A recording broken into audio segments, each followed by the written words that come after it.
Beijing realizes it's on the back foot, so it's trying to contain the damage, both at home and abroad.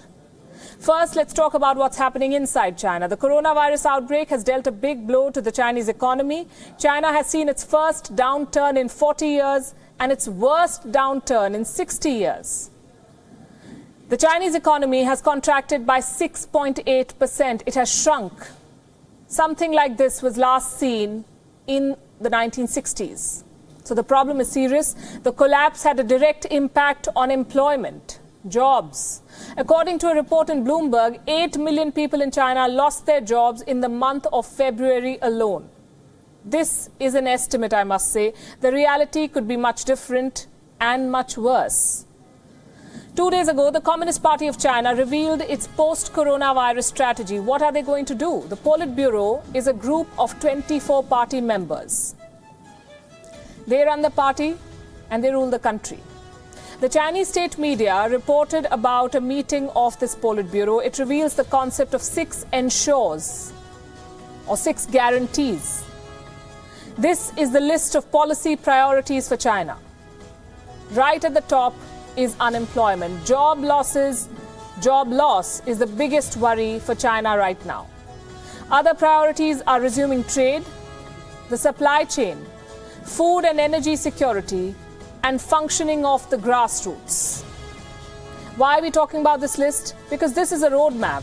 This is an instruction to the party members and to the bureaucracy in China. This will be the domestic priority of China in the near future.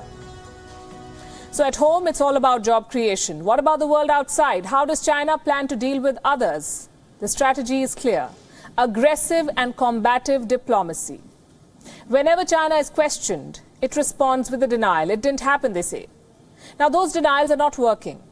So China is resorting to bluster and misinformation to deflect blame. Let me give you the latest example. It's very interesting. For weeks, we've been talking about how the world must make China pay.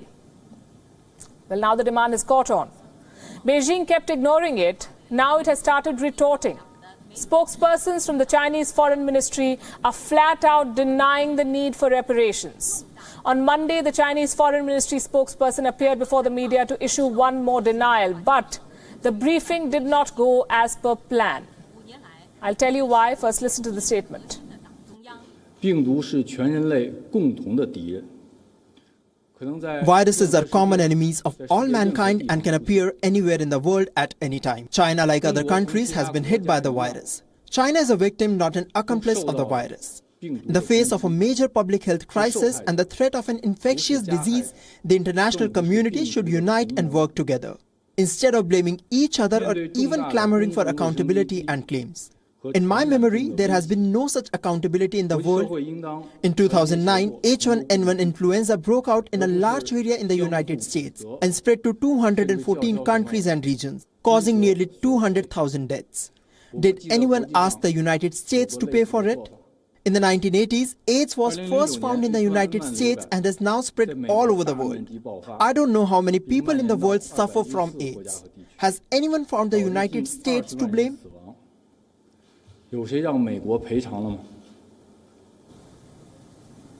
Has anyone blamed the United States for AIDS? That's China for you, playing the victim card and getting the facts all wrong. China says no one demanded accountability before. So why is it happening now? Why is the world asking them questions? It's a poor argument and a very poor strategy. It has no feet to stand on. The Chinese should do some research before making such claims. We'll do them a favor this time. Here are the facts. Claim number 1, the H1N1 pandemic in 2009 began in America. That's wrong. According to multiple reports, including the most authoritative medical journal in the world, The Lancet, the H1N1 virus emerged in Mexico.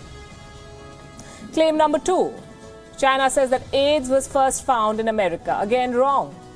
The earliest known case of HIV/AIDS was detected way back in 1959 from a man in Congo. That's in Africa, just in case. Claim number 3, the 2008 financial crisis. The Chinese spokesperson Geng Shuang said nobody held America accountable for the financial crisis. I won't say this is wrong, because this is plain ridiculous. And I'll be happy to explain why. The 2008 financial crisis was not a pandemic, it was a financial crisis. Unlike China, America did not try to cover it up. It did not try to hide the patients, in this case, those affected by the crisis. Nor did it try to silence the whistleblowers. It is not the same. But since China is digging up the past, we have a fit case where accountability should have been sought. The 2003 SARS outbreak, the world suffered, remember? This too began in China. And in this case too, China tried a cover-up. It's a matter of record. Had the world acted firmly, China would not have tried the same trick 17 years later. SARS affected more than 20 countries. The world did not make China pay.